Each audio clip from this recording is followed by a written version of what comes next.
우리 고등부 친구들 잘 지내고 있나요? 오늘은 사무엘기상 1장 9절에서 28절의 말씀을 가지고 정말 간절하게 기도하라 라는 제목으로 말씀을 나누고자 합니다. 여러분, 신앙생활의 기본은 무엇일까요? 그것은 성경 말씀을 읽는 것과 그리고 기도 생활입니다. 그런데 왜 하나님께서는 인간에게, 특별히 그리스도인들에게 왜 기도를 강조하셨을까요? 성경 말씀에 가보면 이 성전을 두고 내 집은 기도하는 집이다 라고 말씀하신 구절이 있습니다. 그리고 또한 예수님께서도 너희가 믿고 기도할 때 무엇을 구하든지 모든 것을 받으리라 라는 말씀도 하고 계시면서 기도를 강조하고 계셔요. 히브리서 5장 7절의 말씀에 보면 완전하신 예수님조차도 이 땅에 계실 때 자기를 사망으로부터 능히 구원하실 분에게 강렬한 부르짖음과 눈물로 기도와 간구를 드렸다라는 말씀이 기록되어 있습니다. 이처럼 성경 곳곳에 그리스도인들에게 기도의 중요성을 강조하고 있는 모습을 우리는 발견할 수 있습니다. 그렇다면 왜 성경 속에서 인간에게 하나님께서 기도를 해야 하는지를 강조하셨는지를 살펴보겠습니다. 신약성경 마태복음 5장 44절 말씀에 가보면 기도에 대해서 이렇게 말씀하고 있어요. 너희 원수들을 사랑하며 너희를 저주하는 자들을 축복하고 너희를 미워하는 자들에게 선을 행하며 악의를 품고 너희를 다루며 너희를 핍박하는 자들 위해 기도하라. 다시 말해 하나님의 자녀들을 미워하고 또 악의를 품고 이렇게 핍박하는 자들이 있기 때문에 그들을 위해 기도를 해야 된다는 걸 말씀하고 계시는 거예요. 오늘 본문에 등장한 한나도 바로 이러한 이유 때문에 기도를 시작했습니다.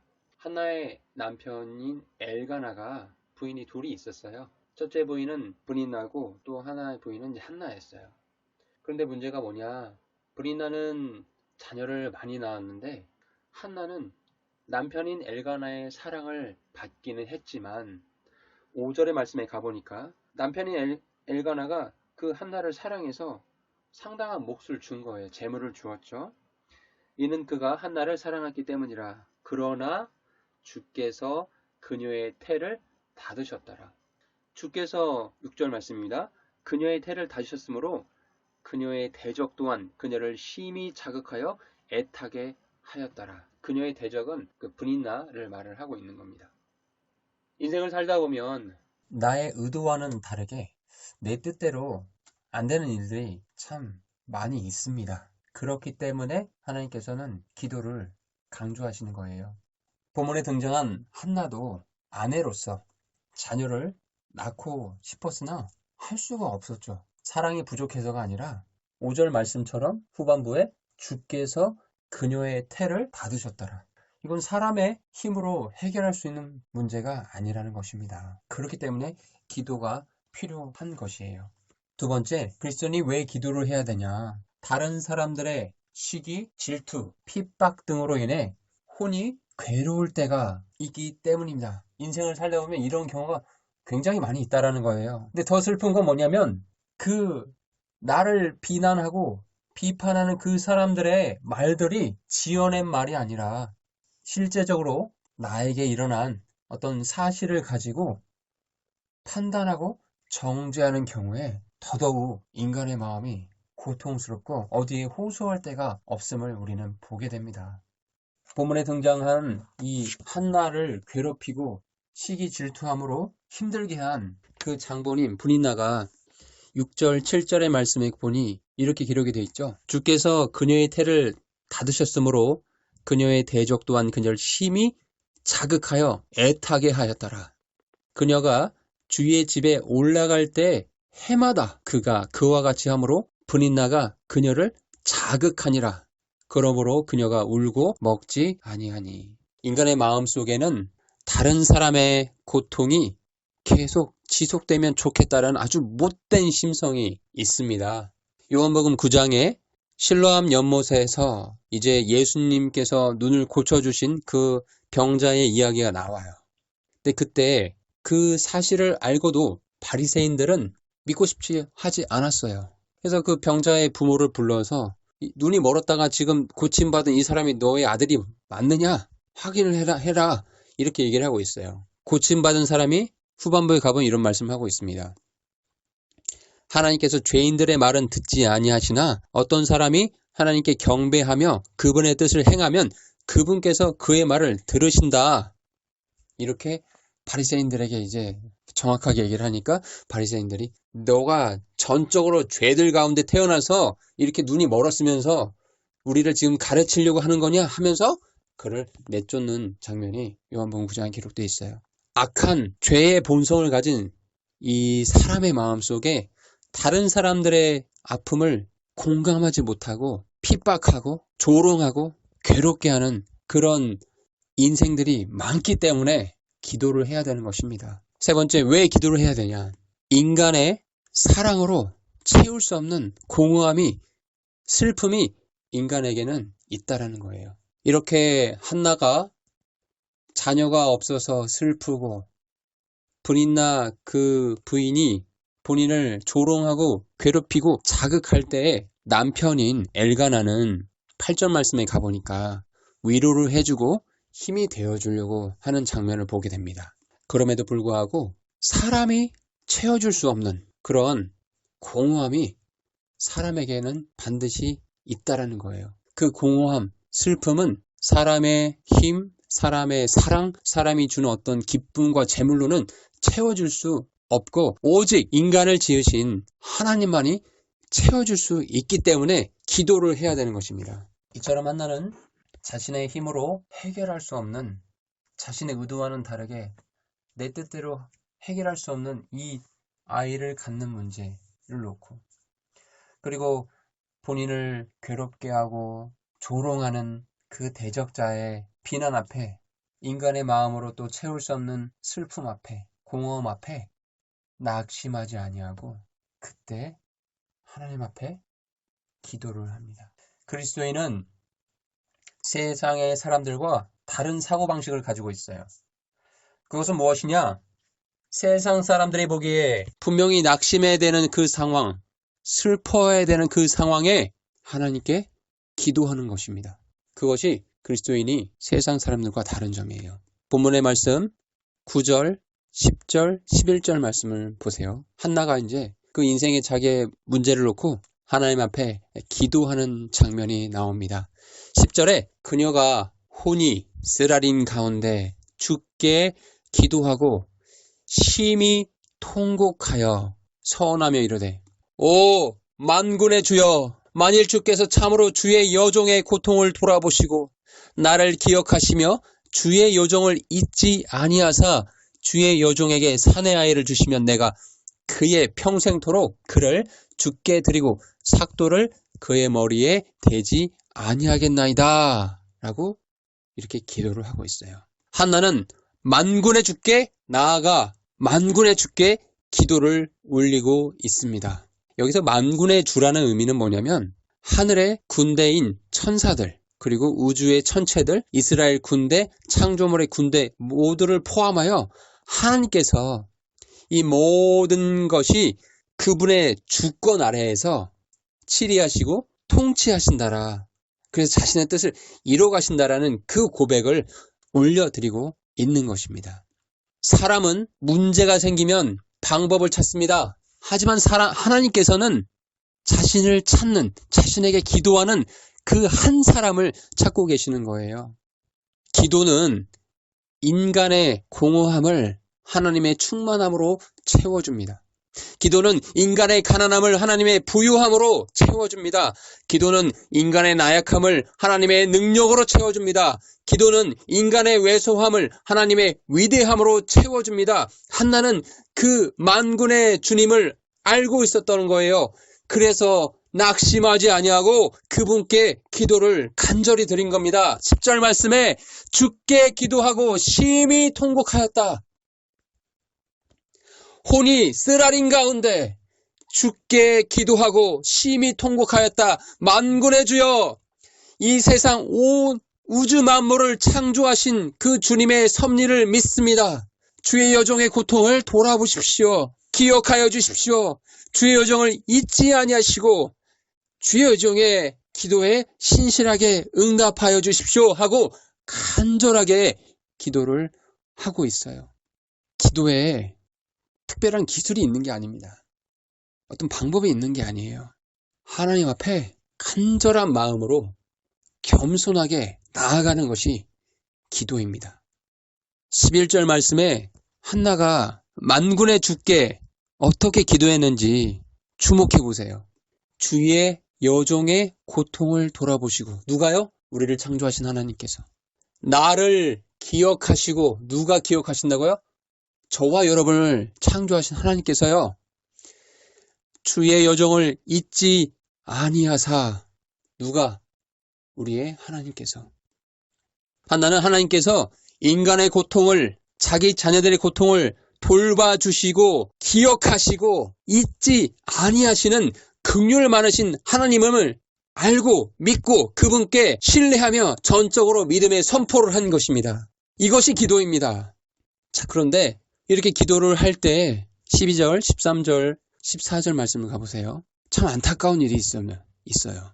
12절에 그녀가 주 앞에서 계속 기도할 때 엘리가 그녀의 입을 주시한즉, 13절, 이제 한나가 마음속으로 말하매 그녀의 입술만 움직이고 그녀의 음성은 들리지 아니하므로 엘리는 그녀가 취한 줄로 생각하니라. 14절에 엘리가 그녀에게 이르되 내가 어느 때까지 취해 있으려느냐, 내게서 포도주를 치우라 하매. 생각해 보십시오. 마음에 심한 고통이 있어서 혼이 쓰라린 가운데 하나님께 통곡하며 기도하고 있는 그 한 여인을 보면서 제사장인 엘리가 나와서 하는 얘기가 너 술 마신 거 아니냐? 이렇게 얘기를 하는 거예요. 얼마나 억장이 무너지고 억울하고 속상하겠습니까? 엘리의 잘못이 무엇입니까? 그가 제사장임에도 불구하고 자신의 백성들, 성도들, 지체들의 고통에 관심이 없는, 그냥 뭐라고 할까요? 직업의식에 그냥 직업적으로 그 제사장 일을 하고 있는 그런 사람이었어요. 9절에 후반부에 가보니까 이제 제사장 엘리는 주의 성전 기둥 옆에 있던 의자에 앉았더라. 그냥 앉아 있는 거예요. 문지기처럼. 자기 직업이니까. 그런데 이렇게 고통스럽게 기도하고 있는 그 한나의 모습을 보면서 도대체 이 여인이 무엇 때문에 이렇게 먹지도 아니하고 돌아보지도 아니하고 이렇게 울면서 통곡하면서 기도하는지 사정을 물어보지 아니하고 자기 생각으로 쉽게 판단해버리고 정죄해버립니다. 그렇게 해서 경건한 하나님의 사람인 한나, 이 경건한 사람들의 기도를 방해하고 입을 막아버리죠. 이런 일들이 교회 안에서, 성전 안에서 이루어지고 있다는 게 너무도 참 안타까운 현실입니다. 근데 이런 일들이 과거에만 있는 게 아니고 지금 오늘날 우리가 사는 이 시대에도 동일하게 있습니다. 그럼에도 한나는 기도를 포기하지 않습니다. 계속해서 기도를 하면서 그 제사장 엘리에게도 자기가 왜 이렇게 기도를 하고 있는지를 말을 해주고 있어요. 15절 말씀에 한나가 대답하여 이르되 네 주여, 제가 술 마시거나 포도주 마시는 게 아닙니다.